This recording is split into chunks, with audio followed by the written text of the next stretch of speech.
கூட ஒரு ஆண்டு போகி பண்டிகை அன்னைக்கு பழைய பொருளெல்லாம் தூக்கி வீசி எரித்து உள்ளத்தில் இருக்கக்கூடிய அழுக்குகளையும் கூட தூக்கி எறிந்துவிட்டு உற்றார் உறவினர்களோடு சின்ன சின்ன பிரச்சனை, வயக்காட்டு பிரச்சனை, வேலி பிரச்சனை, சின்ன ஒரு மனஸ்தாபம், கல்யாணத்துக்கு பத்திரிகை கொடுக்கல, காதுகத்துக்கு பத்திரிகை கொடுக்கல, முறை செய்யல அப்படிங்கிற மனஸ்தாபம் இருந்தாலும் கூட அதை போகி பண்டிகையில விட்டுவிட்டு, இந்த போகி பண்டிகை என்னன்னாங்க, சின்ன சின்ன மனஸ்தாபம் எல்லாம் விட்டுற வரும்பொழுது ஒரு தாய்மார் கட்டிப்பிடிச்சு அழுதாங்க. அண்ணா பையன் 3 வருஷமா பேசல, பொங்கல் வச்சுட்டு இருக்கிறாங்க தாய்மார்.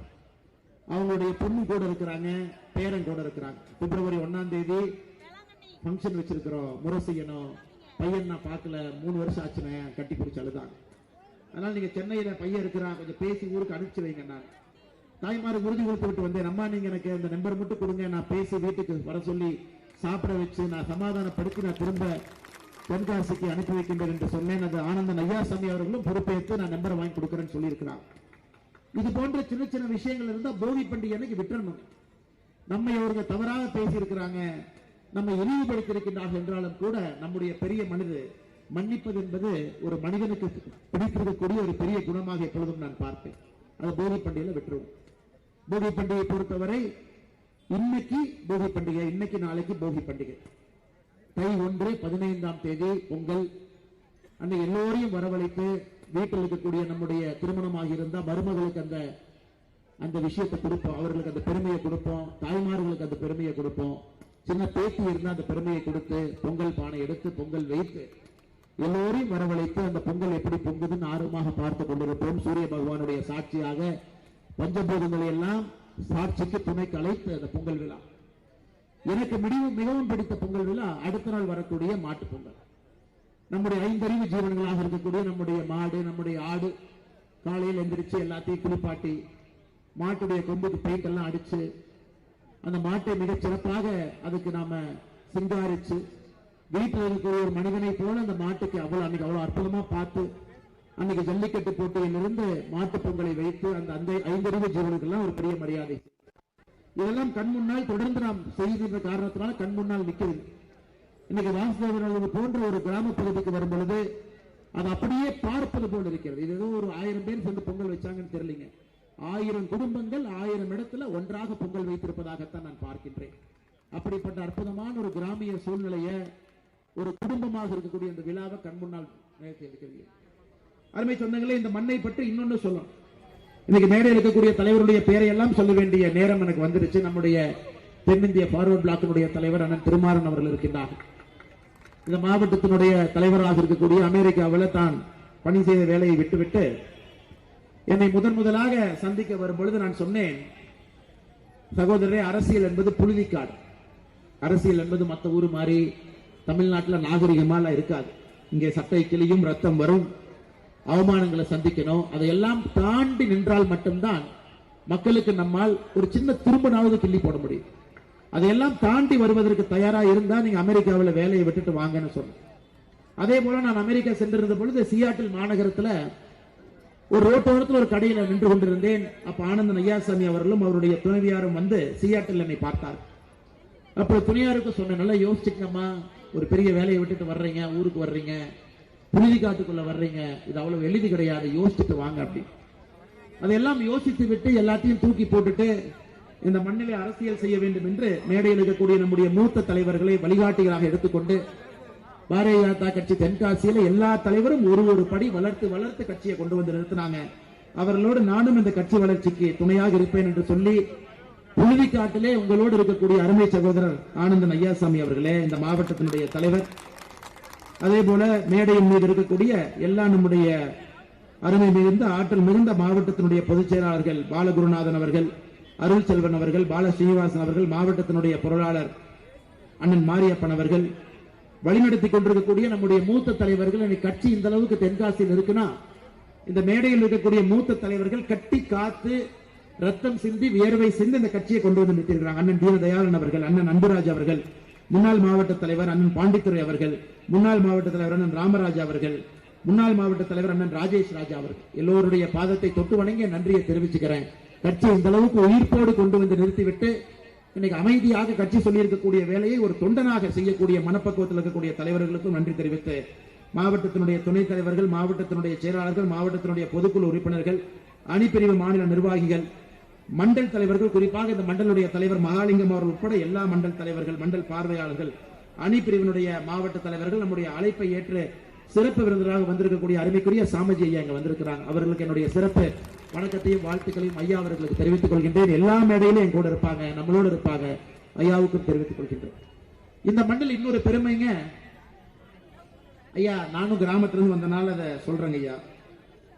சமீபத்தில் ஒரு படம் பார்த்தேன். சாதி மதம் சமுதாயம் எல்லாம் தாண்டி மனித ஜாதி என்று வந்த பிறகு என்ன சாதிங்க? ஒரே சாதி, மனித சாதி தான். ஆனா கிராமப்புறத்துல நம்ம பிறந்துட்டோம்னா பல வேலிகளை உடைத்து தடைகளை தாண்டி தான் அந்த பையனோ பொண்ணோ மேல வர முடியும். அவங்க எந்த சமுதாயமாக இருந்தாலும் கூட சரி. எனக்கு தென்காசியிலிருந்து ஒரு இளைஞரும் நிமிர்ந்து வெளியே வந்து சென்னையில டெல்லியில நிமிர்ந்து நிற்கும் பொழுது மிகப்பெரிய பெருமை எனக்கு வரும். ஒரு புழுதி காட்டுல ஒரு விவசாய பூமியில அப்பா அம்மா ஆடு வளர்த்து மாடு வளர்த்தி கூலி வேலை செய்து படிக்க வச்சிருப்பான். அதுல அரசு பள்ளியில தட்டு தடுமாறி எங்கேயோ விழுந்து எந்திரிச்சு படிச்சு ஒரு கல்லூரியில படிச்சு அந்த நெஞ்சை முறுக்கி கொண்டு வெளியே ஒரு இளைஞனும் இளைஞரும் தென்காசி விட்டு வரும்பொழுது அதை பார்க்கும் பொழுது நான் ஆனந்தப்படுவேன். எப்படிப்பட்ட பூமியிலிருந்து வர்றாங்க. இந்த உலகத்தை யாரால் மாற்ற முடியுமோ முடியாது எனக்கு தெரியலீங்க. கிராமத்திலிருந்து வரக்கூடிய இளைஞர்களும் இளைஞர்களும் இந்த உலகத்தை மாற்றுவாங்க. காரணம், அவங்க அந்த புழுவிக்காட்டிலிருந்து எல்லாத்தையும் பார்த்துட்டு மேல வந்தவங்க. எனக்கு தென்காசி மாவட்டத்தில் அப்படிப்பட்ட இளைஞர்கள் இளைஞர்கள் எல்லோரும் எல்லா சமுதாயத்திலிருந்தும் பல தடைகளை உடைத்து, கிராமம் என்கின்ற தடையெல்லாம் உடைத்து இன்னைக்கு பெரிய ஆதிக்க சக்தி மனிதர்களாக வருகின்றார். இது ஒரு பக்கம். இன்னொரு பக்கம் ஐயா ஸ்ரீதர் வேம்பு அவர்கள் போன்றவர்கள் கலிபோர்னியா மாநிலத்தில் மாகாணத்தில் ஒரு பெரிய இடத்துல வாழக்கூடியவர்கள் எதுவும் வேண்டாம் என்று சொல்லி தென்காசியில வாழ்றாங்க. இன்னைக்கு பாதி நேரம் டெல்லிக்கு போனா டெல்லிக்காரங்களுக்கு தென்காசி தெரியுமோ தெரியாதோ, இந்த ஸ்ரீதர் வேம்பு என் தோட்டம் எங்கேன்னு சொல்லுங்க, அட்ரஸ் கொடுங்க. நான் சொல்லுவேன், நீங்க ஸ்ரீதர் வேம்புவை பார்க்கணும்னா முதல்ல தென்காசியினுடைய புழுதி காட்டை பார்க்கணும். தென்காசியினுடைய புழுதி காட்டை பார்த்தீங்கன்னா ஸ்ரீதர் வேம்புடைய தோட்டத்திற்கு சென்று அவரை பார்க்கலாம். அந்த அளவுக்கு இன்னைக்கு தென்காசியினுடைய உயரம் இந்திய அளவில் ஒரு படியாக உயர்ந்து கொண்டிருக்கிறோம். எல்லா இடத்திலும் கூட பாரத பிரதமர் நரேந்திர மோடி அவர்கள் மிக உன்னிப்பாக இன்னைக்கு தென்காசியை பார்த்துக்கிட்டு இருக்கிறார். தென்காசியினுடைய வளர்ச்சி, இன்னைக்கு தென்காசியினுடைய ஆற்றல், தென்காசியில் இருக்கக்கூடிய இளைஞர்களுடைய திறன். ஆனால் அன்பு சொந்தங்களே, எனக்கு பெரிய நம்பிக்கை இருக்குது. இந்த தை திருநாளாம், இந்த பொங்கல் திருநாள் அன்னைக்கு நான் சொல்லக்கூடிய வார்த்தை சத்திய வார்த்தை என்னன்னாங்க, தென்காசியில நல்ல மனிதர்களை நீங்க ஆட்சி பொறுப்புல கொண்டு வந்து உட்கார வைக்கணும். உங்களுடைய சட்டமன்ற உறுப்பினர்களாக, உங்களுடைய பாராளுமன்ற உறுப்பினர்களாக புழுதிக்காட்டை பார்த்தவர்களை நீங்க மிகப்பெரிய பொறுப்புல வந்து உட்கார வைக்கிற காரணம், அவர்களை பொறுத்தவரை அந்த பொறுப்பு என்பது இன்னொரு தம்பி கை கொடுத்து அந்த தம்பியை மேல தூக்குறதுக்கு தான் அவங்களுக்கு அந்த பொறுப்பு. இன்னொரு தங்கச்சி கை கொடுத்து அந்த தங்கச்சியை மேல தூக்கி விடுறதுக்கு தான் அந்த பொறுப்பு. அதுபோல் ஒரு தம்பியும் ஒரு தங்கச்சியும் தென்காசியில கையை பிடித்து பிடித்து கிராமத்திலிருந்து தூக்கி விடும் பொழுது மற்றதெல்லாம் அவங்க பார்த்துக்குவாங்க. அதனால இந்த நடக்கக்கூடிய சட்டமன்ற தேர்தலில் நன்றாக யோசனை செய்து நல்ல மனிதர்களுக்கு நீங்கள் இங்கே வாய்ப்பளித்து வெற்றி பெற செய்ய வேண்டும். குறிப்பாக தேசியவாத சிந்தனை இருக்கக்கூடிய மனிதர்களுக்கு, மண்ணை சார்ந்தவர்களுக்கு, புழுதிக்காட்டை பார்த்தவர்களுக்கு நீங்கள் அந்த வாய்ப்பை கொடுக்க வேண்டும் என்று சொல்லி, அதே நேரத்தில் அருமை சொந்தங்களே, இன்னைக்கு நம்முடைய வாசுதேவநல்லூரை பொறுத்தவரை நான் ஏற்கனவே சொன்னது போல சாதாரண ஒரு ஊர் கிடையாது. ஆணும் பெண்ணும் சமம் என்று சொல்லக்கூடிய, தினமும் பிரதிபலிக்கக்கூடிய அர்த்தநாதீஸ்வரருடைய வடிவமாக இருக்கக்கூடிய கடவுள் இருக்கக்கூடிய ஊர். பராக்கிரம பாண்டியன் அவர்கள் 14ஆம் நூற்றாண்டுல விரிவுபடுத்தி கட்டப்பட்ட கோவில் இருக்கக்கூடிய ஊர். பண்டைய காலத்திலிருந்து ரவிவர்மன் அவருடைய மகனுடைய நோயை குணமாக்கிய சக்தி வாய்ந்த கடவுள் அர்த்தநாதீஸ்வரர் இருக்கு நம்பக்கூடிய பகுதி இருக்கக்கூடிய ஊர். புளியங்குடி எலுமிச்சைக்கு புரிசார் கோயில் என்று சொன்னீர்கள். அது எல்லோரும் சேர்ந்து இன்னைக்கு புளியங்குடிக்கு வாங்கி கொடுத்திருக்கிறோம். சமீபத்தில் என்னுடைய தோட்டத்தில் அம்மா சொன்னாங்க, கொஞ்சம் மரம் வைக்க வேண்டும் என்று சொன்ன பொழுது புளியங்குடியினுடைய 300 எலுமிச்சை நாத்தை கொண்டு போய் எங்களுடைய தோட்டத்தில் புளியங்குடி எலுமிச்சையை நட்டு வைத்திருக்கின்றோம். 300 மரத்தை இங்கிருந்து கொண்டு போய் நாத்தை நட்டு வைத்திருக்கின்றோம். அதை எப்பொழுதெல்லாம் பார்க்கின்றோம் அப்பொழுதெல்லாம் உங்களை பார்ப்பதாக நான் நிச்சயமாக ஞாபகம் வைத்துக் கொள்ளுவேன். அந்த அளவுக்கு இன்னைக்கு புளியங்குடியினுடைய எலுமிச்சை புவிசாறு வந்த பிறகு ஏற்றுமதி உற்பத்தி திறனில் அடுத்த கட்டம் சென்றிருக்கிறது. இன்னும் பெரிய பெரிய வாய்ப்புகள் எல்லாம் கிடைக்கும் என்கின்ற முழு நம்பிக்கை இருக்கு. அதே நேரத்தில் சில பல ஆண்டுகளுக்கு முன்பே இந்த வாசுதேவநல்லூர் சட்டமன்ற தொகுதி இந்த ஒரு பகுதியை மட்டும் நீங்க எடுத்துக்கிட்டீங்கன்னா, விவசாய நிலம் என்பது இந்த ஒரு பகுதியில் மட்டுமே 1,00,000 ஏக்கர் விவசாய நிலம் இருந்துச்சு. 1,00,000 ஏக்கர் இந்த வாசுதேவநல்லூர்ல மட்டுமே. ஆனா இன்னைக்கு கேட்டீங்கன்னா 1,00,000 ஏக்கர் இல்லை. காரணம் என்னன்னு கேட்டீங்கன்னா, செண்பகவல்லி அணை அதனுடைய தண்ணி முழுமையாக எப்போ உங்க பகுதிக்கு பயன்பாட்டுக்கு வரலையோ விவசாய நிலமும் கூட குறைய ஆரம்பித்திருக்கிறது. நமக்கு தெரியும் இந்த செம்பகவல்லி அணையை பொறுத்தவரை 1733 இருக்கக்கூடிய அணை. இந்த பகுதியினுடைய சிவகிரி ஜமீனும் திருவாங்கூர் சமஸ்தானமும் ஒப்பந்தம் 1733 போட்டு ஒரு பகுதி தண்ணி முல்லை பெரியார் அணைக்கும் ஒரு பகுதி தண்ணி வாசுதேவ நல்லூருக்கும் வர வேண்டும் என்று கர்மவீரர் காமராஜர் ஐயா இருக்கும் பொழுது 1962 அணையில பிரச்சனை வந்த பொழுது சரி பண்ணாங்க. அதன் பிறகு புரட்சி தலைவர் டாக்டர் எம்ஜிஆர் ஐயா இருக்கும் பொழுது 1982 பிரச்சனை வந்த பொழுது அந்த செலவுக்கு பணத்தையும் இங்கிருந்து அனுப்பிச்சு விட்டாங்க. ஆனா கேரளாவுடைய கம்யூனிஸ்ட் ஆட்சி இன்னைக்கு நைசா அந்த அணைய வனப்பகுதிக்குள்ள கொண்டு வந்து எந்த விதமான வேலையும் செய்ய மாட்டோம், இந்த அணை பழுதாகி விட்டதனால் தண்ணீர் கொடுக்க மாட்டோம் என்று சொல்லி இருக்கிறார். திராவிட முன்னேற்ற கழகத்தினுடைய தேர்தல் வாக்குறுதி 84 நாங்க ஆட்சிக்கு வந்த உடனே செம்பகவல்லி அணையை சரி செய்து புனரமைத்து தண்ணியை வாசுதேவ நல்லூர் கொண்டு வருவோம் என்று சொன்னார்கள். எந்த ஒரு திரும்ப கூட அவங்க கிள்ளி போல். நம்முடைய முதலமைச்சர் ஐயா ஸ்டாலின் அவர்கள் 5 முறை கேரளாவுக்கு போயிருக்கின்றார். பினராயி விஜயன் அவர்களை சந்தித்திருக்கின்றார். 5 முறையும் கூட செம்பகவல்லி அணையை பற்றி அவர் பேசலை. அருமை சொந்தங்களே, இதை நம்ம செய்யணும். நம்முடைய ஆட்சி வரும் பொழுது நம்முடைய முதல் வேலை என்பது மத்திய அரசுடைய துணையை கொண்டு கேரளாவுடைய ஆட்சியாளர்களுக்கு அழுத்தம் கொடுத்து செம்பகவல்லி அணையை சீர் செய்து மறுபடியும் அந்த ஒரு பகுதி தண்ணீரை வாசுதேவர்கள் கொண்டு வந்து எப்படி இந்த புண்ணிய பூமி பச்சை அழிஞ்சுக்கிட்டே வருதுங்க ஐயா. ஒரு முறை வரும்பொழுதும் கூட அந்த பச்சை என்பது குறைவாக தெரிகிறது. காரணம், இளைஞர்கள் விவசாயத்திலிருந்து வெளியே போறாங்க, தண்ணி இல்லை. மறுபடியும் தண்ணியை கொண்டு வரும்பொழுது மட்டும்தான் இளைஞர்கள் உள்ளூர்ல தங்குவாங்க, விவசாயத்துக்காக உள்ளூர்ல தங்குவாங்க. இளைஞர்களை உள்ளூர்ல தங்க வைக்க வேண்டும் என்றால் இந்த செண்பகவல்லி அணை மிக மிக முக்கியம். அது நிச்சயமாக நாம் ஆட்சிக்கு வரும் பொழுது செய்வதற்கான எல்லா முயற்சியும் கூட நாம் எடுப்போம். அது மட்டும் இல்ல அருமை சொந்தங்களே, தென்காசியை பொறுத்தவரை கனிம வள கொள்ளை மிக அதிகமாக நடக்கக்கூடிய ஒரு பகுதியாக இருக்கிறது. இந்த பகுதியினுடைய இயற்கை வளங்கள் எல்லாம் சுரண்டப்பட்டு அண்டை மாநிலம் கம்யூனிஸ்ட் ஆளுகின்ற கேரளாவுக்கு போகிறது. அதையும் கூட தடுத்து நிறுத்த வேண்டிய கடமை இருக்கு.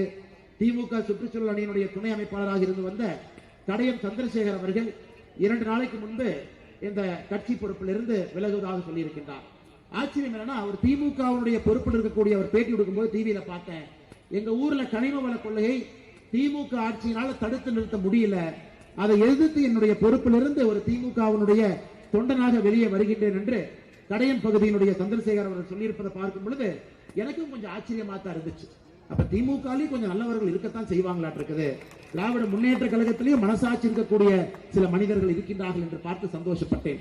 அருமை சொந்தங்களே, அரசியல் பேசக்கூடிய நிகழ்வு இல்ல, இருந்தும் கூட உங்களுக்கு ஞாபகப்படுத்துகின்றேன், அரசியலும் முக்கியம். ஏன்னா அரசியல் இருந்தா இது தமிழர் பொங்கல், அரசியல் நல்லா இருந்தா தான் தமிழர் பொங்கல், அரசியல் சரியா இல்லைன்னா இது திமுக பொங்கலாக மாறி வெறும் இலவசத்துக்காக மக்களை கூட்டி வந்து ஆடு மாடுகளை போல் நிறுத்திக் கொண்டிருக்கின்றார்கள். அதுவும் நம்முடைய பகுதியில நடத்துவதற்கு நாம் அனுமதிக்க கூடாது. கம்பீரமாக நம்முடைய தாய்மார்களை முன்னிறுத்தி ஒரு பொங்கல் இருக்க வேண்டுமே தவிர அரசியல் காரணங்களுக்காக ஒரு பொங்கல் நடத்தக்கூடாது. அது தவறான ஒரு முன்னுதாரணத்தை வைத்துவிடும். அதனால் மிக அன்போடு பாசத்தோடு பூரிப்போடு இங்க இருக்கக்கூடிய எல்லா தாய்மார்களும் அவங்க கண்ணுல வரும்பொழுது கண்ணீரோடு இருந்தாங்க. அது ஆனந்த கண்ணீர், பொங்கல் வைக்கிறதுனால வரக்கூடிய ஆனந்த கண்ணீரோடு இருந்தாங்க. எல்லா தாய்மார்களும் கூட நம்முடைய அழைப்பை ஏற்று பொங்கல் பானைக்கு பொங்கல் வைத்து பொங்கலோ பொங்கல் என்ற மோடு சொல்லி ஆனந்த கண்ணீரோடு இந்த பொங்கல் விழாவிலே பங்கேற்றுக் கொண்டிருக்கின்றார்கள். வந்திருக்கக்கூடிய எல்லா தாய்மார்களுடைய பாதத்தை தொட்டு வணங்கி தென்காசி பாரதிய ஜனதா கட்சி சார்பாக மேடையில் இருக்கக்கூடிய தலைவர்கள் சார்பாக என்னுடைய சார்பாக அவர்களுக்கு நன்றி தெரிவித்து, புழுதிக்காட்டிலிருந்து நல்லவங்க வரணும், நல்ல ஆட்சியாளர்கள் வரணும், எல்லா சமுதாயத்திற்கும் பொதுவாக இருக்கக்கூடியவங்க வரணும், எல்லா சமுதாயத்தையும் உயர்த்தி கொண்டு போகணும், தென்காசியை உயர்த்தணும், நிறைய இளைஞர்களுக்கு வேலை வாய்ப்பை உருவாக்கணும்.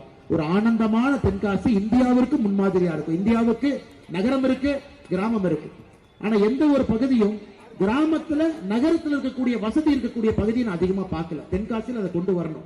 கிராமமாகவே இந்த ஊர் இருக்கலாம், ஆனா நகரத்தில் இருக்கக்கூடிய வசதியை தென்காசிக்கு வாசுதேவ நல்லூர் கொண்டு வரலாம். அது இந்தியாவுக்கு இலக்கணமா இருக்கும். அது நிச்சயமாக நாம் செய்வோம் என்று சொல்லி வந்திருக்கூடிய எல்லோருக்கும், பத்திரிகை நண்பர்களுக்கு குறிப்பாக அவர்களுக்கும் பொங்கல் வாழ்த்துக்களை தெரிவித்து எல்லோருக்கும் என்னுடைய பொங்கல் நல்வாழ்த்துக்களை தெரிவித்து உரையை முடித்துக் கொள்கின்றேன்.